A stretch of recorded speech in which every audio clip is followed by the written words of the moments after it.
Halo, jumpa lagi di seri Tradisi dan Narasi oleh Gurat Institute. Pada sesi ini kita akan bahas patung ya, patung Bali.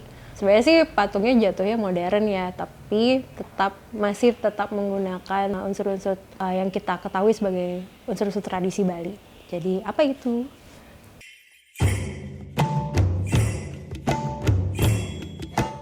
Untuk mengisi seri ini sempat sih membahas beberapa hal kayak kira-kira apa, karena kan di 3 episode sebelumnya itu sudah membahas banyak tentang lukisan. Nah terus kalau dari aku sebenarnya sih kayak kalau lukisan udah tercover ya gitu, dan lalu kepikiran tentang patung. Kebetulan beberapa tahun lalu persis pas pandemi tahun 2020 itu aku menerima satu project yang diminta membahas satu pematung. Nah, pematungnya itu kebetulan seri buku yang dibuat itu memang tentang maestro. Dan sebelumnya, jadi nama publisher itu Pusaka Seni Rupa, yang diinisiasi oleh Pak Hendro Wianto. Dan Pusaka Seni Rupa ini tahun 2017 sempat membuat tentang pelukis maestro. Nah, terus untuk tahun 2020 ini ingin membuat tentang pematung modern. Waktu dikasih pematung modern tuh sebenarnya bertanya-tanya sih, ini pematung modern yang gimana ya, harus dibahas gitu. Tapi kebetulan aku dapat pematung Ide Bagus Nyana. Waktu itu sama sekali agak ngeblank gitu, Ide Bagus Nyana ini siapa. Cuma tahu pernah lihat patungnya aja gitu di Museum Puri Lukisan, tapi sebatas itu aja gitu. Dan di Museum Puri Lukisan pun dia salah satu patung yang di-highlight. Yang di-highlight tuh jadi kayak sorotan ya. Jadi kalau kita ke Puri Lukisan, malah bukan di mana karya itu ada, tetapi di bagian tentang historis museumnya itu, di bagian di mana biasanya ada pameran yang temporer, itu ada tuh satu papan yang menjelaskan Nyana dan Cokot sebagai maestro pematung dari Bali gitu. Nah waktu itu pas riset kita cuma tahu ya, karena Puri Lukisan sangat identik dengan hubungan dengan pergerakan Pitamaha, jadi yang sangat di highlight itu. Namun setelah menelusuri, meriset tentang Ide Bagus Nyana, terutama melalui pihak keluarganya, karena kebetulan anaknya itu penerus juga, pematung juga, namanya Ide Bagus Tilem. Nah, jadi keluarga yang mewariskan ini punya namanya Nyana Tilem Gallery dan Nyana Tilem Museum. Nah, jadi waktu itu ku mulai risetku tuh dengan berkontak dengan Nyana Tilem Museum ini. Nah, terus ya cerita dikit mungkin, kalau Ide Bagus Nyana ini kelahiran 1912 dan dia awalnya sebelum dikenal sebagai pematung itu dia adalah penari dan undagi. Nah, kalau penari kita tahu ya, kalau undagi itu setelah ahli dalam bangun-membangun, juga pengukuran secara tradisi Bali ya gitu. Jadi undagi itu seperti arsiteknya gitu. Namun undagi itu juga mengetahui tentang hitungan tanggal, hari baik, dewasa ayu dan sebagainya juga. Nah, kalau Ide Bagus Nyana dari namanya sendiri kita tahu, dia seorang Brahmana dari keluarga Brahmana Mas, yaitu Brahmana yang memang dari desa Mas itu sendiri, kita sekarang bilangnya Mas itu di Ubud ya. Terus kehidupan sehari-hari keluarga itu memang sebagai keluarga Brahmana memang berkecimpung di dunia upacara Hindu Bali itu sendiri. Jadi entah itu mereka bikin banten sebagai undagi, juga undaginya itu juga sebagai pembuat patung, dekorasi di pura, tapel juga topeng untuk tari-tarian yang termasuk dalam persembahan ya gitu. Nah terus salah satunya juga keluarga itu sudah dari turun-temurun ngayah, atau biasa dilakukan kalau kita akan ada upacara dan sebagainya, itu di puranya tuh Pura Taman Pule. Jadi kalau pernah dengar Pura Taman Pule Mas, itu dimana biasanya keluarganya Ide Bagus Nyana turun-temurun sudah sampai sekarang masih berkecimpung di pura itu. Nah terus Nyana ini tidak pernah sekolah, jadi dia dididik di rumah, dan dia belajar menjadi undagi itu dari ayahnya. yang namanya Ide Bagus Anom Saren. Ya, ayahnya ini memang seorang undagi sebelum menjadi pendeta, kalau nggak salah juga di Pura Taman Pulemas. Dan yang menarik ditemukan selama riset ini, aku akan mencoba mengingat kembali apa yang sempat aku tulis. Jadi ya seperti yang aku sebut tadi, jadi patung yang pertama aku lihat tentang Nyane itu ada di Museum Puri Lukisan. Nah, judul patung itu adalah Dewi Pertiwi. Bentuknya itu sangat yang kita bilang hari ini surrealis. Dan yang lucu juga dari tulisan-tulisan yang ada aku temui lewat katalog lukisan maupun beberapa tulisan lain itu hanya dikatakan bagaimana patung itu seperti berbentuk surrealis, patung itu menggunakan bahan kayu. Udah gitu, nggak ada yang lain. Kenapa Dewi Pertiwi itu tidak pernah cuma disebut kalau Dewi Pertiwi ini dililit ular, sudah gitu. Tidak ada yang lebih dari itu gitu. Nah, terus memang perwujudan patung Dewinya itu sendiri juga sangat lain, karena itu bikinan tahun 1933 ya, secara catatannya, dan patung Dewi yang kita tahu yang ada sampai sekarang di Bali itu yang misalnya untuk keperluan-keperluan misalnya kayak di pura atau di Merajan atau sanggah keluarga itu bentukannya pasti seperti tidak beda jauh kayak lukisan wayang yang sudah dibahas sebelumnya. Jadi wayang itu kan pasti pakai ada dewinya, tuh pasti kan ada mahkotanya, ada antingnya, ada pakaiannya gitu. Nah, patung dewinya Ide Bagus Nyane ini sama sekali tidak ada itu kecuali mahkotanya, dan jadi memang sangat berbeda gitu bentuknya gitu daripada, dan mungkin karena itu jadinya dibilang modern gitu kan, karena tidak tradisinya gitu. Jadi waktu itu kayak waktu ngerjain buku Ide Bagus Nyane ini sempat ada beberapa pertanyaan gitu. Pertama adalah apakah Nyana hanya membuat Dewi Pertiwi itu dia mau menemukan kebaharuan dan membuatnya seperti itu. Sebenarnya ada nggak sih background cerita daripada Dewi Pertiwi itu sendiri gitu? Kenapa dia membuat Dewi Pertiwi itu dililit ular misalnya gitu? Itu salah satunya. Nah, yang kedua adalah waktu meriset ini kayak aku menyadari bagaimana kayu-kayu yang dipakai itu juga tidak sembarangan. Nah, berkat punya teman yang ahli lontar, Pak di Gunayasa, di Putu Eka Gunayasa, waktu itu kebetulan lagi kerja bareng, dan gara-gara kerjaan ada mengurus lontar, dan akhirnya mengetahui beberapa hal tentang bagaimana pentingnya sastra Bali sampai sekarang, bahkan dari lontar-lontar itu juga. Nah, pas ngobrol sama dia ternyata menemukan bahwa memang ada lontar yang menceritakan atau yang menjadi panduan kayu-kayu apa yang boleh dipakai gitu. Nah, jadi waktu itu kayu yang dipakai oleh Nyane itu biasanya nangka, jempinis, suar atau mahagoni, batang pohon kelapa, dan panggal buaya. Panggal buaya ini yang paling banyak tak temuin dari karyanya dia di sini ya, di Bali ya. Dan juga kadang kayu eboni dari Kalimantan. Nah, ini juga berupa catatan dari keluarganya Nyane sendiri. Nah, jadi waktu ngobrol sama Abdi Guna itu nemu kalau memang kayu di Bali itu ya memang punya roh, punya jiwa sendiri dan memiliki fungsi khusus. Nah, itu dibedakan tuh kayu-kayu yang dipakai untuk bangunan suci dan keperluan rumah. Nah, patung-patung ini kan jadinya jatuhnya ke keperluan sehari-hari ya, keperluan rumah. Walaupun dia sebenarnya tersier lah jatuhnya sekarang gitu. Nah, terus juga penghormatan terhadap kayu itu kan ada namanya tumpak warigo, atau yang kita lebih sering dikenal tumpak bubuh kan gitu. Jadi lontarnya itu namanya Aji Janantake, dan di situ ada perhitungan hari baiknya itu, dan juga peruntukan jenis-jenis kayunya disebut gitu. Jadi aku coba secara singkat ya menceritakan Aji Janantake ini. Jadi itu berkisah tentang kejahatan Raja Janantaka bernama Prabu Partiwa. Jadi dia penguasa sakti, menaklukkan kahyangan loh. Tapi juga gemar menyiksa rakyatnya sendiri. Jadi dia karena itu ini ceritanya adalah dewa-dewa mengutuk dia, sang raja dan pengikutnya untuk mendapatkan namanya cukil daki atau lepra. Dan tidak ada seorang dukun di bumi yang bisa menyembuhkan penyakit itu.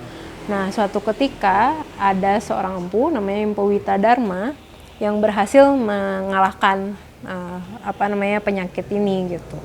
Dan dia menyarankan sang raja berserta rakyatnya itu ke hutan Jurang Melangit namanya untuk bertapa dan mencari kesembuhan.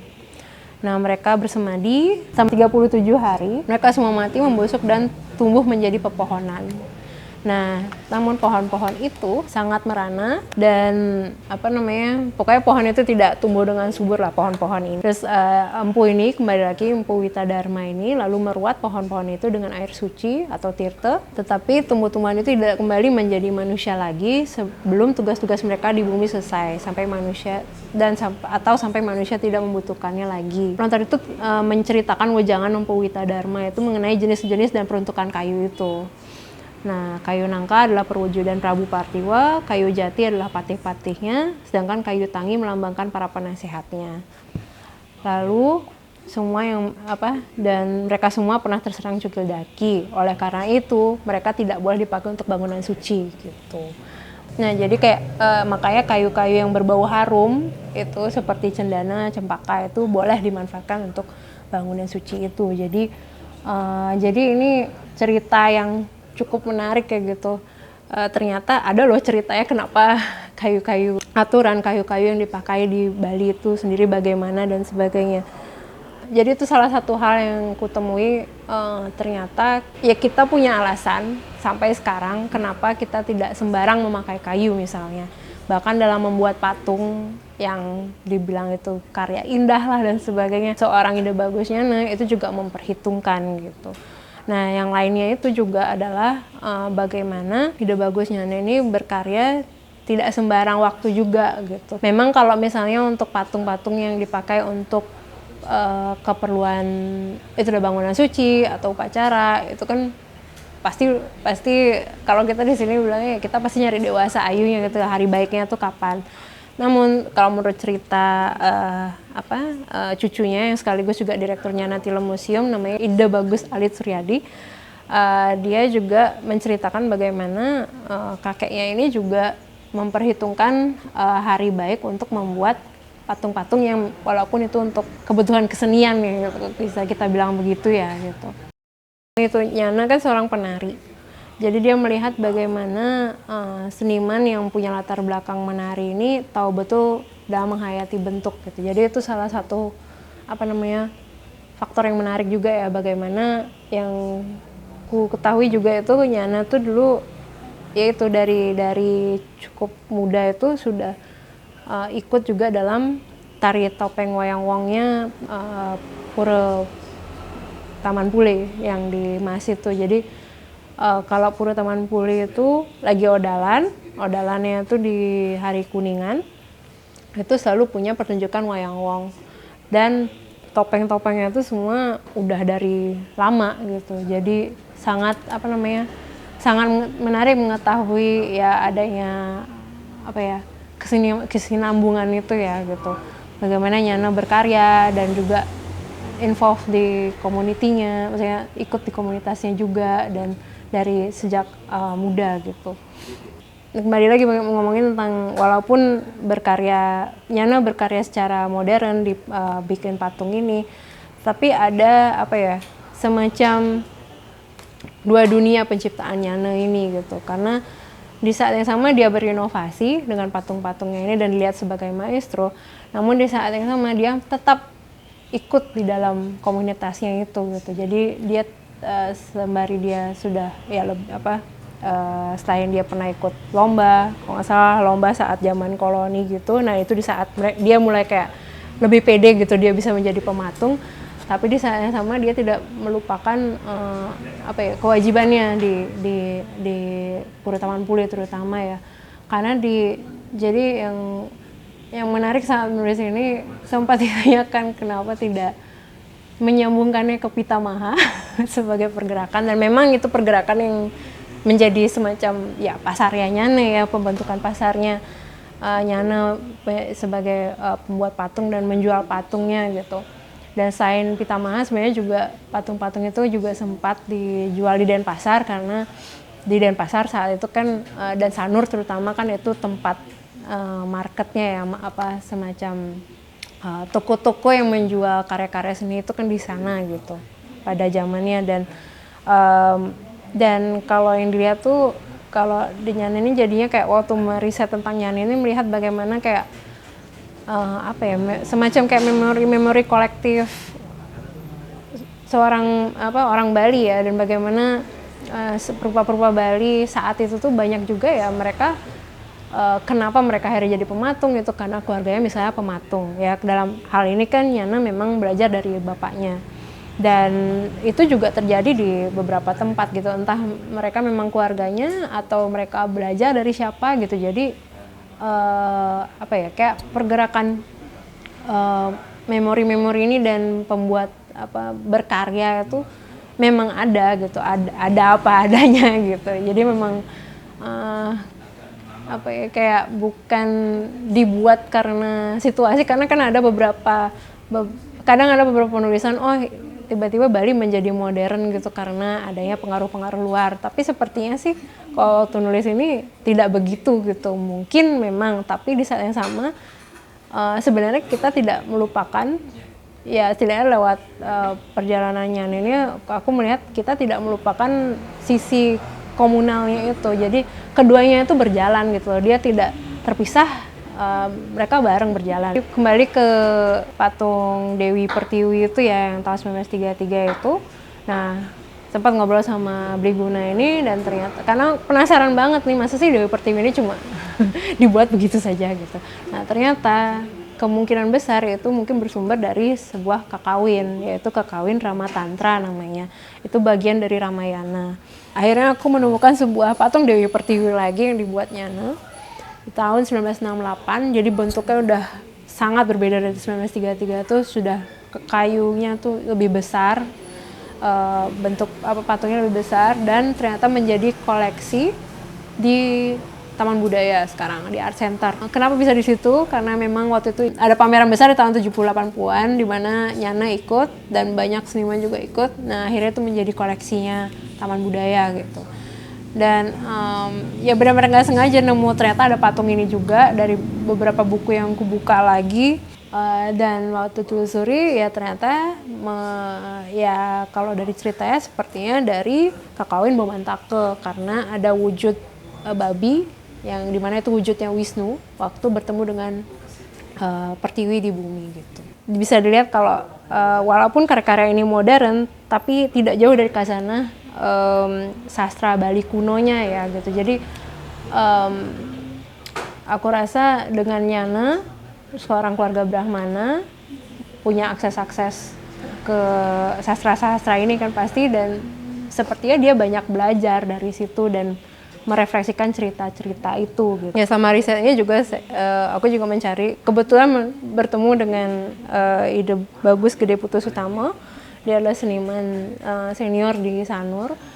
Ya, kebetulan juga dia basisnya patung dan keluarganya juga pematung. Nah, dia juga bercerita bagaimana di keluarga dia sendiri ya, aku melihatnya mirip lah, dengan ada kemiripan dengan keluarga Ide Bagus Nyana, dan juga bagaimana dia juga mencari hari baik untuk berkarya gitu. Itu juga tidak dilupakan. Nyana ini di dunia personalnya dia itu dari tahun 30, 40, 50, 60 itu juga style beda-beda. Itu yang menarik dari dia juga. Gimana dia mengekspor patung kayu itu di dunia kesenian yang lebih personal. Tapi di dunia kesenian yang komunal, yang di Pura Taman Pule itu kita masih bisa lihat karyanya dia juga. Nah, kalau karya kayunya, patung kayunya itu beberapa munculnya malah cuma di odalannya aja. Jadi kalau pernah ke odalannya Pura Taman Pule di Kuningan itu ada satu patung di pohon manggis yang agak besar dan ada pengasepan. Nah, jadi menarik banget sih kenapa cuma keluarnya pas itu ya, mungkin karena itu hari besarnya gitu ya. Dan juga Kalau sebenarnya Yana selain berkarya, memang patung kayunya yang sangat terkenal, tapi dia juga berkarya di batu gitu. Jadi misalnya kayak kalau di Perutaman Pulemas tuh ada kayak tempat untuk biasanya tempat Banten gitu. Nah itu ada kayak patung-patung kecil, patung-patung di bawahnya tuh dia juga yang buat. Terus di Bejinya kalau nggak salah tuh juga dia, Gajah Minanya dia yang buat. Nah kalau pernah ke Yana Tilem Gallery juga, nah itu yang menarik juga di Yana Tilem Gallery, dia juga punya beberapa apa ya kayak interpretasi pertiwinya juga gitu. Jadi nggak biasa kan kita lihat kayak Kemerajan itu di bawahnya itu diukir juga. Nah sama dia tuh diukir. Jadi dia sangat, kalau aku lihat tuh kayak punya apa ya, sangat menghormati Ibu Pertiwi ini, Ibu Bumi ini gitu. Kalau misalnya kalian penasaran dengan patungnya dia, patungnya Yana yang di dunia komunal itu, boleh banget ke Taman Pulemas saat Odalan di Kuningan itu. Berhubungan dengan apa seri tradisi dan narasi ini, ternyata aku sempat ada catatan yang menyinggung lah itu gitu, dan boleh aku baca ya. Sebagai karya seni, patung bukanlah benda pajangan semata. Ia mengandung makna baik melalui penafsiran seniman maupun cerita yang bersumber dari tradisi. Hal ini adalah kita simak dari pernyataan-pernyataanku barusan gitu. Dan bagi mereka, meski karya seni patung Bali modern umumnya sudah keluar dari quote-unquote tradisi Bali, namun penciptaan yang ada tidak meninggalkan filosofi, spiritualitas maupun makna budaya kebaliannya. Berkarya patung merupakan upaya untuk menafsirkan atau menarasikan kembali pandangan dan kepercayaan yang terkait tradisi. Jadi di Ide Bagus Yana sendiri juga makna serta narasi pada patungnya adalah interpretasi yang tak lepas dari khazanah mitos, epos, dan religi. Karyanya menjadi modern ketika menghadirkan bentuk yang keluar dari pakem tradisi atau klasik dalam wayang. Dalam konteks personal maupun komunal, ia memperlihatkan kesejajaran ketika mengolah material patungnya dengan cara baru. Sebagai ekspresi personal, karya Yana menghindari perumitan, mengutamakan penyederhanaan dan kelugasan bentuk.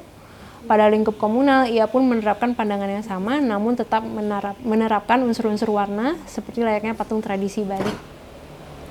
Dalam menginterpretasikan cerita tradisi, pembatasan yang dibuat Yana adalah kepercayaan yang bisa diterima oleh lingkungan tradisinya sendiri. Nah itu jadi kayak semacam konklusi, summary yang apa namanya?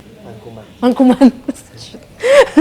Rangkuman yang sempat aku tulis di buku Ide Bagus Yana ini, dan ya memang itu yang apa ya? Yang aku rasakan waktu mengerjakan buku ini, karena ternyata sangat apa ya, membuka pengetahuan yang sebenarnya sudah ada lama, namun aku sebagai generasi selanjutnya juga tidak tahu menahu dan akhirnya mengetahui gitu, dan akhirnya lebih mengapresiasi lagi hal-hal yang, apalagi patungnya. Patung itu kan sangat jarang ditemukan dan sangat jarang ada yang menulis juga gitu secara detail. Jadi kesempatan kemarin menulis ini tuh sangat apa ya, sangat berharga buatku, dan apa namanya, bisa mempelajari kembali hal-hal ini gitu. Buku ini ada loh di online, jadi silakan dicari. Judulnya adalah Ide Bagus Yana, Pematung Pembaru dari Desa Mas. Jadi bisa banget diakses online jika memang ingin baca lebih lanjut. Semoga bermanfaat dan menginspirasi. Terima kasih. Mau aku nyanyi juga gitar.